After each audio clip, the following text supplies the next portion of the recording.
Bíblia, Atos dos Apóstolos, capítulo 12. Atos dos Apóstolos, capítulo de número 12. Nós vamos ler o que diz a palavra de Deus. Atos dos Apóstolos, capítulo de número 12. Nós vamos ler o que diz a palavra do Senhor. Graças a Deus. Atos 12, versículo 11. E Pedro, tornando a si, disse: agora sei verdadeiramente que o Senhor enviou o seu anjo e me livrou da mão de Herodes e de tudo que o povo dos judeus esperava. Eu vou ler mais uma vez. E Pedro, tornando a si, disse: agora sei verdadeiramente que o Senhor enviou o seu anjo e me livrou da mão de Herodes e de tudo que o povo dos judeus esperava. Todos digam amém? Vamos orar, feche os teus olhos. Senhor, meu Deus e meu Pai, venha falar conosco nesta noite, através da Tua palavra, Senhor, através do Teu Espírito Santo. Senhor, fala com a Tua igreja, revela aos nossos corações o Teu querer, Senhor, e a Tua vontade, em nome de Jesus. Todos digam amém? Você pode desocupar sua mão e aplaudir o Senhor bem forte. Glória a Deus. Amém? O pessoal aí atrás consegue me ouvir bem? Tranquilo? Apesar do som aí? Então tá bom. Se eu estiver pregando, se eu começar a levar assim em cabeça, eu vou parar aqui, hein? Presta atenção em mim, amém? Esquece esse som aí fora. Queridos, o livro de Atos dos Apóstolos, o livro de Atos dos Apóstolos é o único livro que é essencialmente histórico do Novo Testamento. Os evangelhos são históricos, eles podem ser considerados históricos? Não. Apesar de nós termos algumas narrativas históricas, porém, ele não é considerado histórico, é considerado evangelho, ponto final.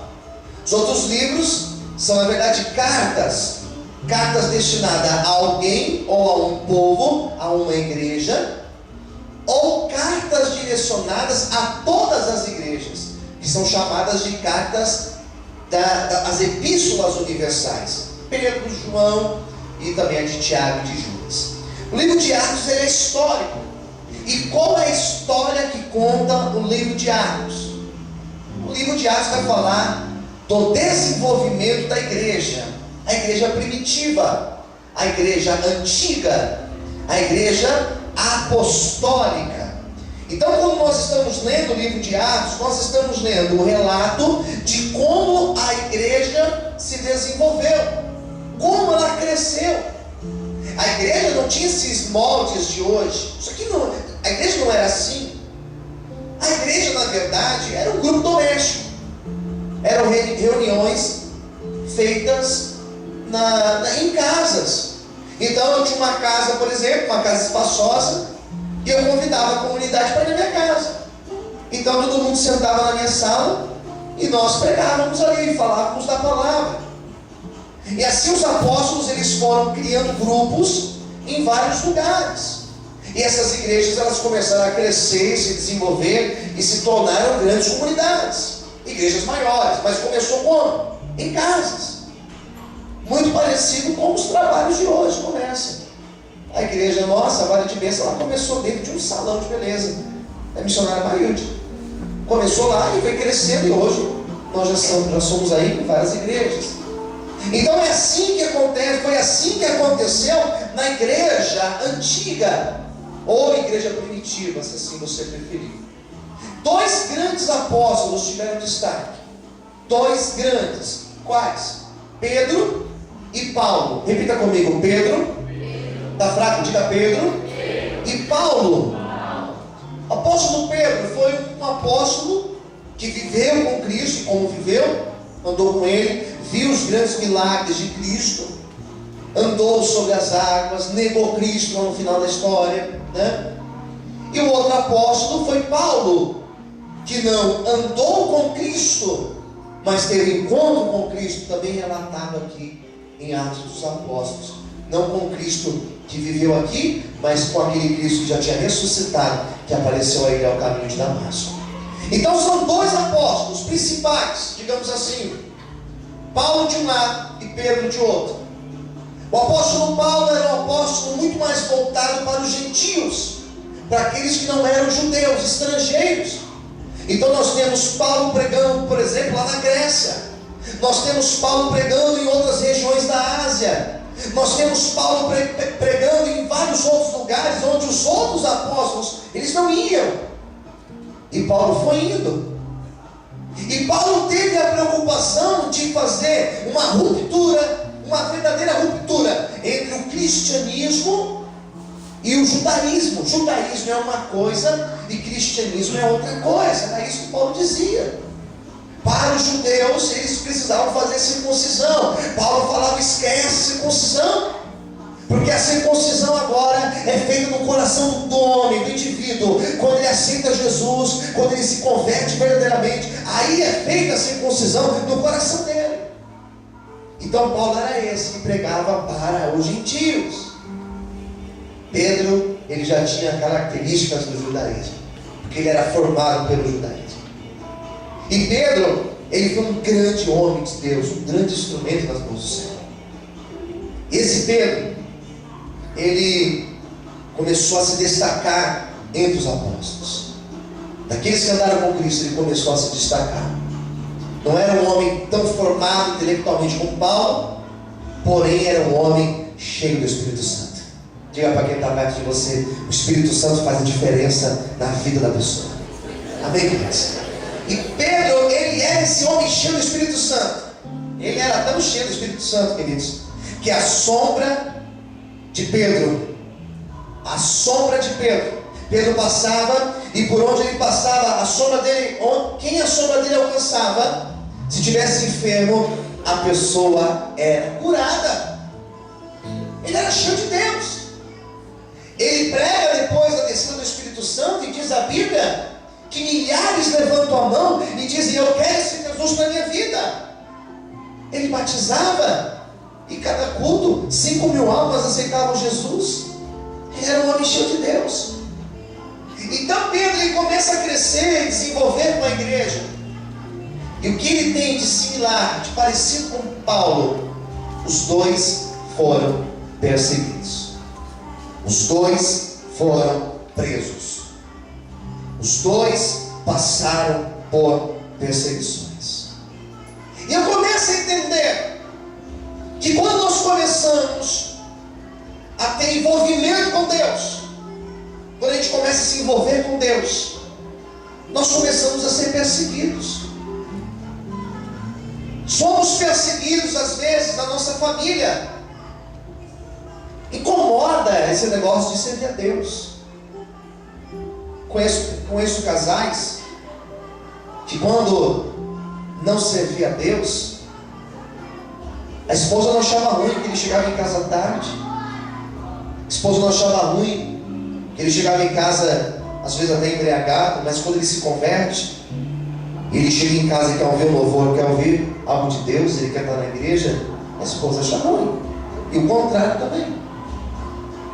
Às vezes acontece com os pais, que enquanto o filho estava lá fora no mundo, não tinha problema, mas no dia que o menino ou a moça se converte, começa a ir à igreja, o pai e a mãe começam a achar ruim. Qual que é o problema de vir na igreja? Né? Não é estranho? As perseguições, elas acontecem. Se você fala que passou o final de semana bebendo, se drogando, se prostituindo, se você vai lá e fala isso, que as pessoas não acham nada, acham até bonito. Se você pega uma foto sua e coloca lá na tua rede social, sei lá, bem louco, as pessoas vão achar normal, vão achar legal. Agora coloca uma foto sua de joelho orando. Olha lá, mentiroso, não sei o que, vão falar um monte de coisas. Quem concorda, diga amém. Chega para os seus amigos e fala: olha, eu passei o final de semana na igreja, adorando a Deus. Final de semana eu levei meu dízimo na igreja, abençoei a obra de Deus. O que eles vão falar?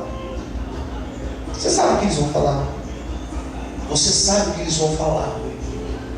Mas não é somente essa perseguição, existe uma perseguição interna. Os nossos leões internos, que está em grande amém, que quando nós nos posicionamos para servir a Deus, parece que a nossa carne ela grita. E como é difícil sacrificar, abrir mão, renunciar, como é difícil. Como é difícil você deixar certos hábitos, é difícil, porque são hábitos. E se são hábitos, são coisas que nós acostumamos o nosso corpo a fazer, e é difícil abrir mão. São as perseguições internas nossas. Todas as vezes que nós nos posicionamos, nós somos perseguidos. Você está vendo esse som aí fora? Esse som não incomoda. Agora, se eu aumentar esse microfone, se eu pedir para o meu amigo Rodrigo aqui aumentar o som da guitarra dele, e eu começar a cantar aqui, e começar a fazer um louvor aqui, esse louvor nosso, ele vai incomodar as pessoas que estão lá na rua de cima, na rua de baixo, pessoas de tudo que é canto. Por quê? Porque nós estamos fazendo um louvor para Deus. A igreja, ela começou a ser perseguida. A igreja, ela começou a ser afrontada. Pode ser que você está sentindo hoje isso na tua vida. Perseguição. Pode ser que as coisas elas estão difíceis para você. Eu não estou aqui para te iludir, para dizer para você que as coisas de Deus, elas acontecem de maneira fácil na nossa vida. Eu não estou aqui para te enganar. Eu não estou aqui para dizer para você que na nossa vida nós não teremos problemas, que nós não teremos lutas, porque você sabe as lutas que eu passo. Porque eu estou aqui compartilhando sempre com vocês. Eu peço orações para vocês. Só Deus sabe as lutas que eu passo. Só Deus sabe como são os meus dias. Só que tem uma coisa, eu creio num Deus poderoso. Eu creio num Deus que Ele pode até permitir uma perseguição, uma luta na nossa vida. Só que lá na frente Ele garante a nossa vitória. Quem também tem essa certeza, por favor, aplauda e glorifica a Deus. Amém, querido? Você pode glorificar o Senhor? Você pode glorificar o Senhor, querido? Essa igreja ela começa a ser perseguida. É interessante que Deus não poderia livrar esse povo, poderia. Mas a luta, as dificuldades, a luta e a dificuldade, ela proporciona crescimento para as nossas vidas. Vou repetir. A luta e as dificuldades, elas vão trazer um crescimento para as nossas vidas. Quem entendeu, diga amém. Um amadurecimento, um revestimento maior. Então, Pedro, diz a Bíblia que ele foi preso nessa ocasião. Foi preso por Herodes. Herodes prendeu e matou Tiago, e o povo gostou disso. Então ele percebeu que se ele prendesse, matasse os novos cristãos, ele ia ganhar o quê? Moral com o povo. Ele ia ganhar ibope com o povo, né? Então nós vamos pegar o principal. Quem que é o principal? O mais evidente nessa época era Pedro. Vamos pegar esse Pedro então. E eles prenderam Pedro. E eles prenderam Pedro. E quando eles colocam Pedro atrás das grades, a obra de Deus parou? Sim ou não? A obra de Deus parou, sim ou não? Não. Na vida de Pedro, a obra parou, sim ou não? Sim. Na vida de Pedro parou. Te surpreendi agora, né? A obra de Deus lá fora parou? Não. Na vida de Pedro, parou. Parou. Como assim? Como que parou? Parou, ele foi preso. Ele não conseguia pregar mais lá fora como ele fazia. Ele não conseguia participar dos cultos como ele estava acostumado. Porém, queridos, essa obra ela parou, mas ela parou por um tempo. A obra parou, mas ela parou por um tempo. Foi um breque que Deus deu na obra. O adversário, ele pode ter parado um projeto seu. Ele pode ter parado sim. Ele pode ter paralisado algo na tua vida. Ele pode ter paralisado um sonho na tua vida. Ele pode ter paralisado a promessa de Deus na tua vida. Sabe aqueles momentos que nós passamos, sabe aqueles intervalos da nossa vida, que nada acontece, que você ora e nada muda, que você clama, nada acontece. Sabe aquelas fases que você vem para o culto e você sai do mesmo jeito, parece que vazio do mesmo jeito, porque na tua vida está dentro de um ciclo vicioso. Pode ser que na tua vida você esteja nesta fase, o intervalo, as coisas paradas. Só que nesta noite eu quero profetizar que as coisas começarão a acontecer na tua vida, que as águas começarão a ser agitadas, um rebuliço de Deus começará na tua vida. O adversário pode ter parado, mas ele parou por um tempo, porque a promessa de Deus, ela permanece viva e de pé na nossa vida. Quantos podem aplaudir e exaltar o nome do Senhor? Aleluia! Parou, mas parou por um tempo, porque a promessa de Deus, ela não morre, Deus cumpre. Aleluia! Amém. Teve algumas coisas que pararam na minha vida, que eu olhei e falei assim, parou por um tempo, porque daqui a pouco Deus vai fazer esse milagre acontecer. Quem está entendendo, diga amém. E Pedro estava ali preso. Sabe quais foram as notícias que ele foi recebendo? Que ele seria morto. Ele já tinha um dia, ele tinha uma hora para morrer. Quem entendeu, diga amém.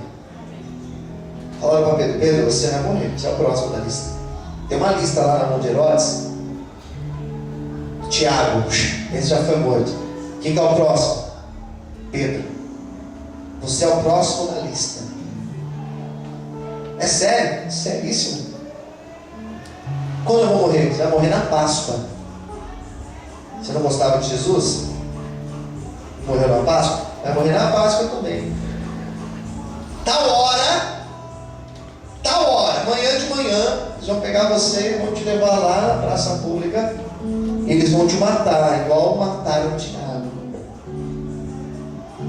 Amanhã de manhã você vai morrer.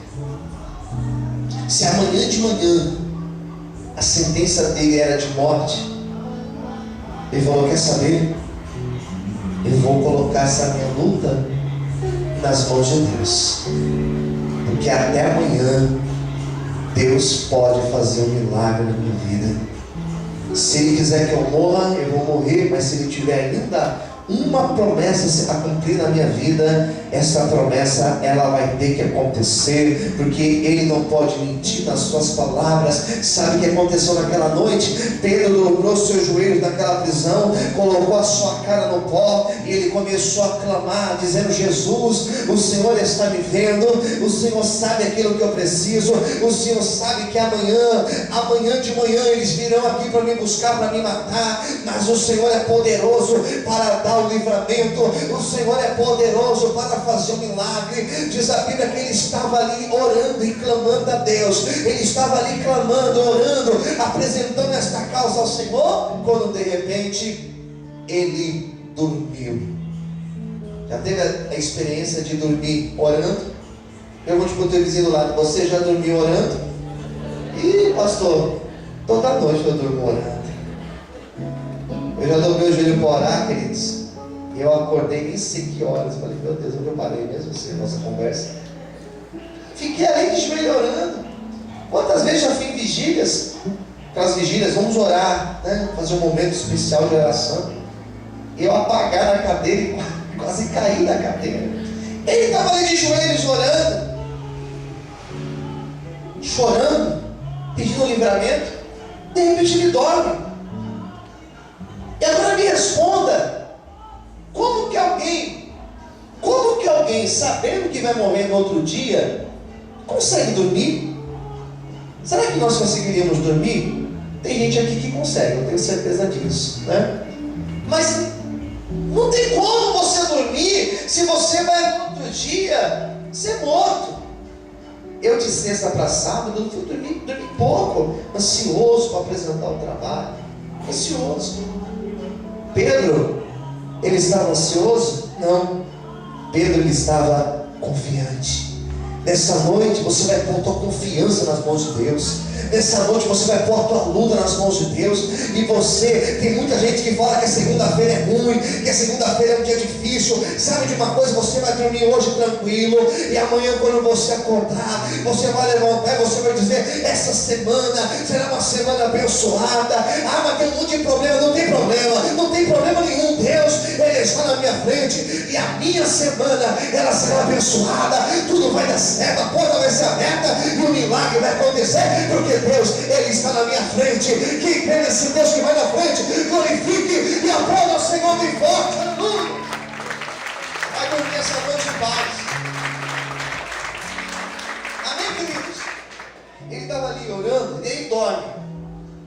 Ele dorme, queridos. E naquela prisão teve um grande silêncio. Não tinha barulho nenhum na prisão. Todos os presos dormindo. Com certeza os carcereiros também dormindo. Todo mundo dormindo. Eu pego esse texto e eu começo a comparar com o texto de Paulo. Já leu o texto de Paulo quando Paulo foi preso?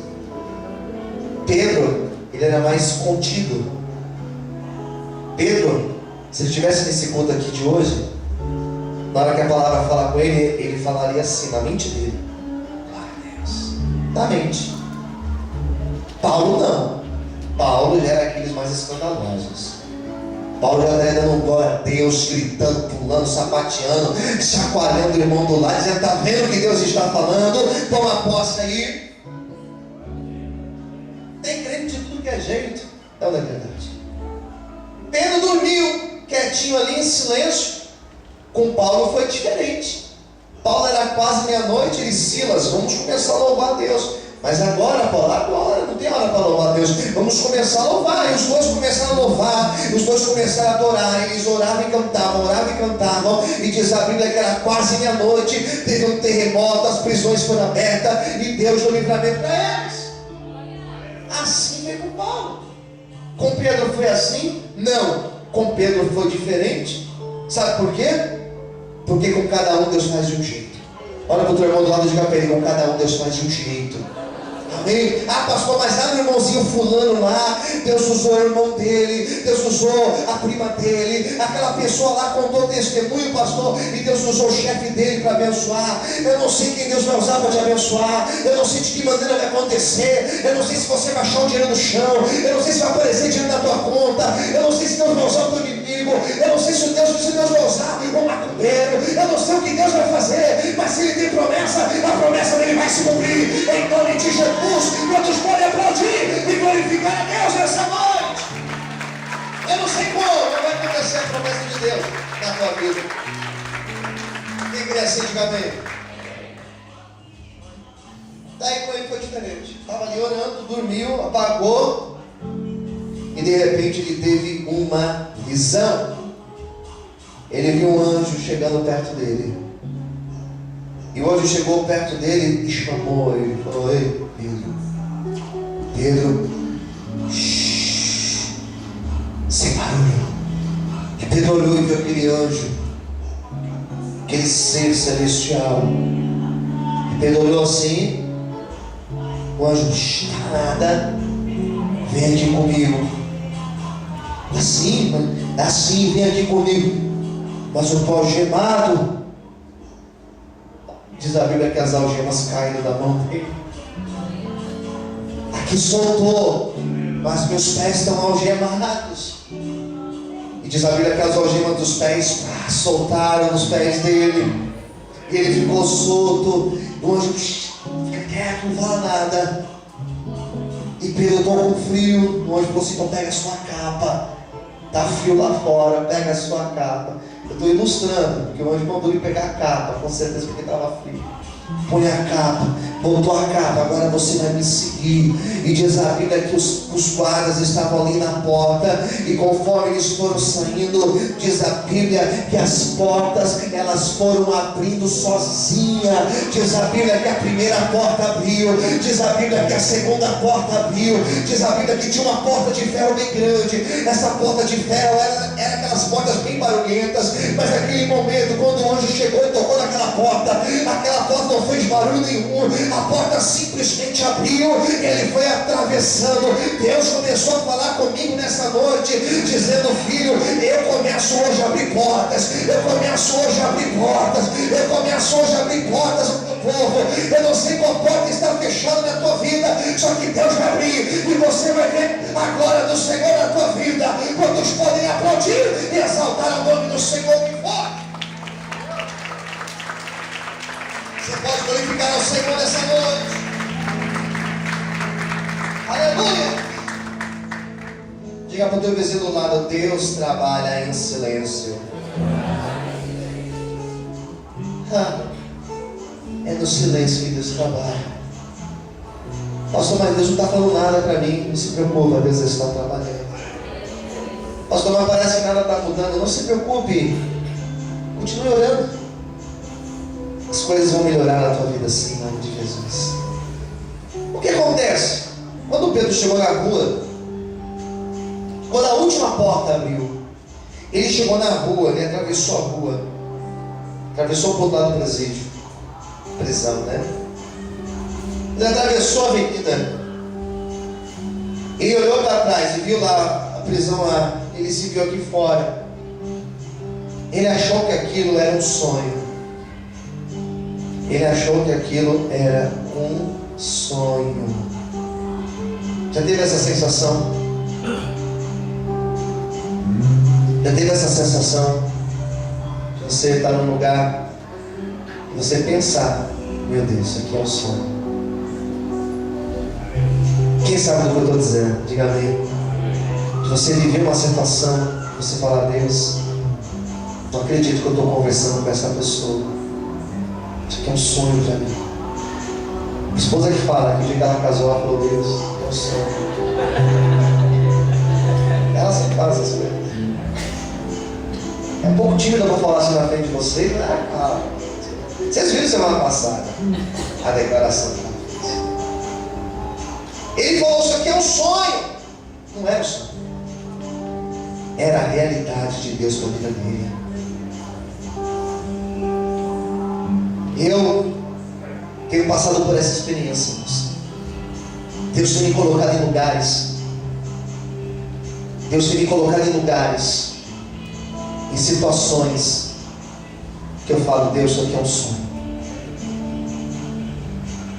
Tem dias que eu chego em casa e vejo minha filha dormindo assim, e meus filhos, quando eu vejo eles dormindo, por exemplo, eu olho para eles e falo: Deus, isso aqui é um sonho.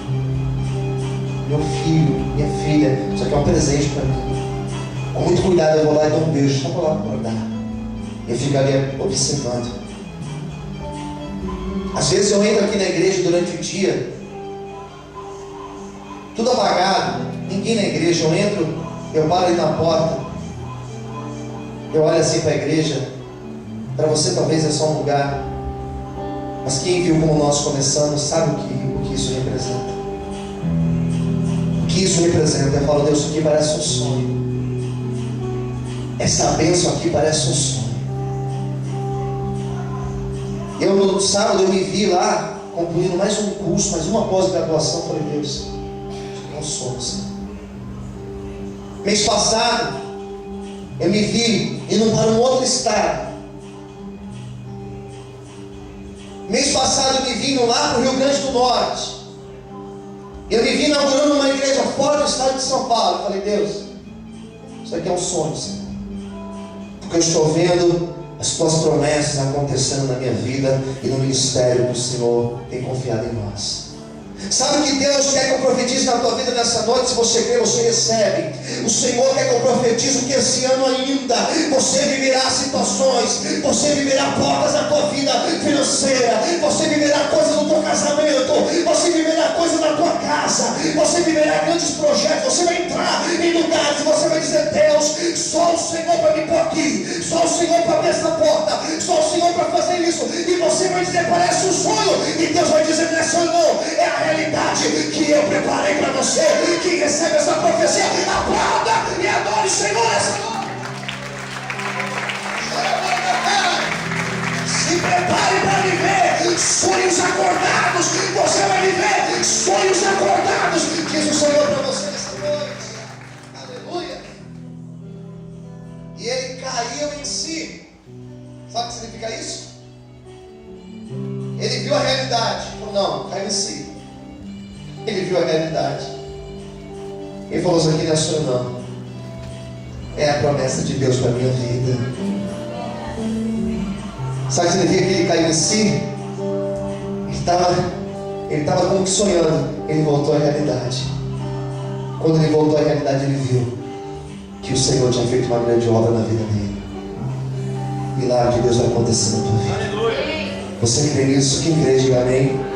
Você recebe essa palavra de hoje para a tua vida.